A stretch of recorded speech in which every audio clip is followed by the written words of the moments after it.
Lamento te dizer, mas infelizmente você nunca se tornaria um atleta profissional.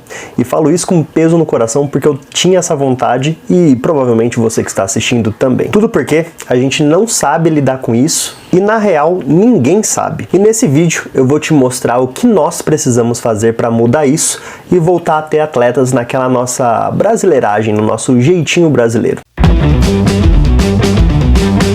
Eu resolvi refletir sobre esse assunto porque eu vi um vídeo do Cartoloco, inclusive vou deixar esse vídeo aqui na descrição caso você tenha curiosidade, no qual ele vai na casa do Robert, um ex-jogador do Fluminense, que foi jogador da base, jogou no time principal, jogou na seleção de base, jogou na seleção principal, foi pro Barcelona e faz desde 2021 que ele não joga mais, não atua mais pelo profissional após mais ou menos 10 anos jogando profissionalmente. O que me chamou a atenção é que nesse vídeo específico, enquanto o Cartoloco entrevistava e fazia algumas perguntas e falava da vida profissional dele, ele hesitou várias vezes em falar que gostava, inclusive falou que perdeu o gosto, falou que não sentia mais essa atração por jogar bola, que aparentemente era só por dinheiro, que isso fez ele não querer continuar a jogar, que ele não sabia se estava fazendo a coisa certa, que parecia que ele estava fazendo isso só para alegrar alguém, para conseguir dinheiro e que não era isso que ele queria. Pode até parecer que não, mas isso é muito comum no meio esportivo. Isso tudo porque falta um acompanhamento e uma gestão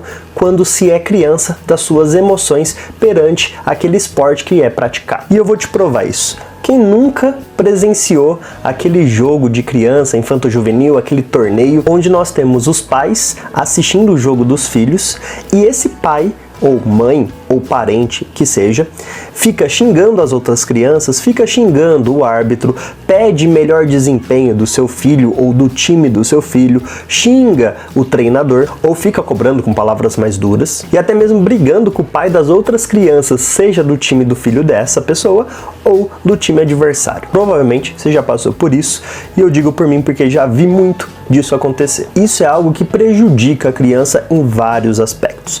Tanto fisicamente, porque ela está num desenvolvimento físico ainda, e geralmente essas crianças são muito novas, né, entre 10 e 12 anos, e é quando ela se depara ali com seu pai, seu familiar, exigindo um melhor desempenho, e para tentar suprir isso, ela se eleva até o limite, tentando alcançar esse desempenho que é requerido por ela, e aí ela acaba se machucando fisicamente, porque não está preparada para isso, né, uma criança, ela está em desenvolvimento ainda, ou até mesmo psicologicamente, porque o cérebro dela também está em desenvolvimento, a parte cognitiva toda está em formação. Ela ainda está começando a entender a diferença de uma competição por prazer e de uma competição com responsabilidade. Segundo Piaget, para a criança ter essa noção de competição, do que é esportivo, do que é responsabilidade, ela começa a se desenvolver por volta dos 12 anos com as operações formais. Não tem idade para acabar. Isso varia de pessoa para pessoa, obviamente. O que complica é que geralmente quando a gente começa a praticar um esporte é por brincadeira, é para nos sentir bem, para ter um lazer. E isso acontece muito cedo, lá por volta dos 4, 5, 6, 7, 10 anos, até que ela começa a se destacar e aí vem uma cobrança maior. Porque a gente sabe, né?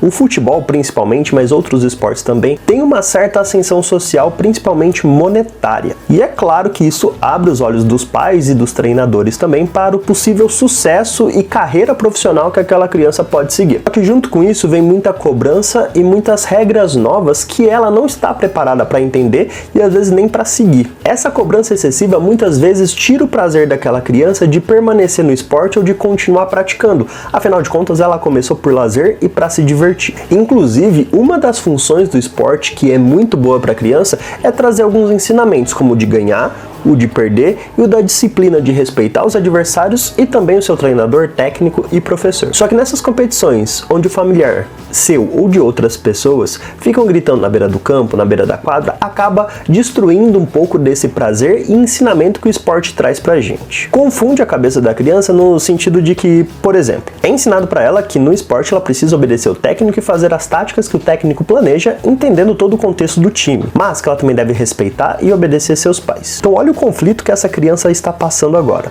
Ela está jogando, ela tem que fazer o que o técnico mandou, mas geralmente o pai dela está pedindo para ela fazer outra coisa gritando na beira do campo ou da quadra. E aí vem o conflito moral. Obedece o técnico, o treinador, o professor que ela tem e foi ensinada a obedecer as táticas, ou obedece o pai que está ali falando com ela na beira do campo e que muitas vezes vai de contramão ao que o técnico passou. Obviamente ela vai ficar perdida e muito dificilmente vai conseguir fazer uma das duas coisas muito bem. Entende o prejuízo que uma criança de 10, 12, 14 anos pode sofrer com isso? Ela começa a entrar numa indecisão e prejudica, por exemplo, o senso crítico que ela pode vir a desenvolver para interpretar se é o pai que está certo, o técnico que está certo e o que ela tem que fazer. Mas isso tem solução, tem como resolver e é importante trabalhar pelo menos as 4 emoções básicas: alegria, medo, tristeza e raiva. Neste livro aqui que eu estou deixando também na descrição do vídeo, O que está em jogo além do jogo, os autores trazem alguns exemplos de situações que acontecem com as crianças e eles debatem muito essa questão das 4 emoções. Se você se interessa pelo assunto, vale muito a pena ler. Uma das emoções mais importantes a ser trabalhada é a alegria. É ela que faz a criança querer continuar praticando aquele esporte. Se chegar um momento que ela perde totalmente a alegria por aquele esporte, ela vai começar a não querer mais praticar e até a se boicotar em fazer esse esporte em específico.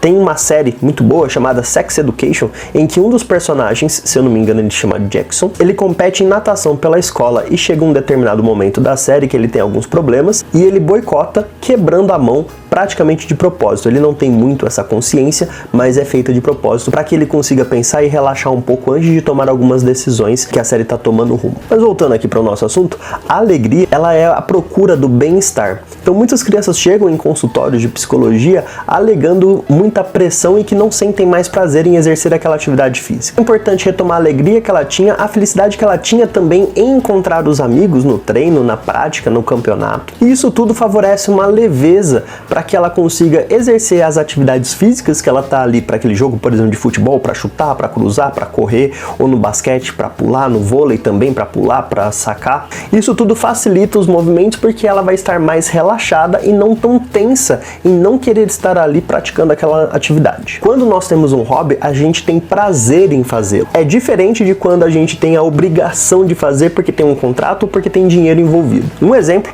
é esse daqui. É meu hobby fazer vídeos para o YouTube para que eu também consiga estudar esses assuntos de psicologia. A partir do momento que envolva dinheiro e que seja meu trabalho, talvez eu nem tenha tanto prazer assim em fazer os vídeos. Não sei dizer, não cheguei nessa parte ainda.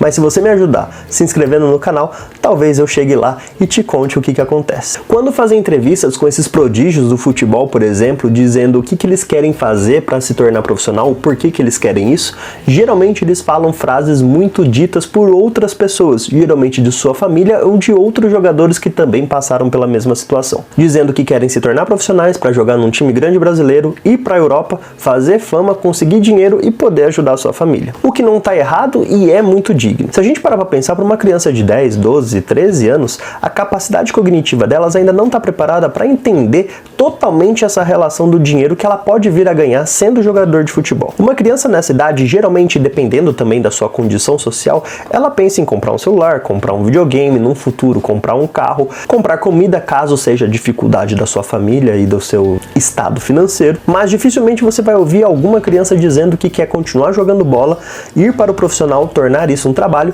porque ele gosta, porque ele se diverte, porque ele quer encontrar os amigos. Outra emoção importante é o medo. Sim, o medo é importante. Temos que ter medo. O medo é uma condição de proteção e ele nivela a nossa autoconfiança. Sem entender o que é o medo, ela pode extravasar seus limites e se machucar, por exemplo. Ou, se ela não tiver esse nivelamento da autoconfiança, chegar com uma certa soberba, ela pode desrespeitar os adversários ou até mesmo deixar de focar em algo que ela precisaria. Afinal de contas, ela olha na tabela, por exemplo, e vê que vai enfrentar um time que está abaixo dela e acha que vai ser fácil, quando na verdade todos eles precisam de uma certa atenção, pois cada time joga de um jeito diferente. O terceiro sentimento que eu vou falar é a raiva. Geralmente ela também é vista de forma negativa. Porém é por conta dela que somos mais assertivos e conseguimos impor os nossos limites. O problema da raiva não é expor, mas sim ficar ruminando, segurando aquele sentimento por achar que é errado expor ele. Devemos liberar sim a raiva, só que de maneira controlada e assertiva, para que faça sentido e seja expressada de forma correta. Obviamente, uma criança não sabe disso e é muito difícil de controlar a raiva. Por isso é importante que tenha um acompanhamento para que seja ensinada a ela a trabalhar com essas emoções. Geralmente a gente já corta dando uma bronca, ficando mais brava ainda por ela ter expressado a raiva dela, o que geralmente não ajuda nem facilita a situação. E a quarta emoção, eu diria que é a mais importante de todas, que é a tristeza.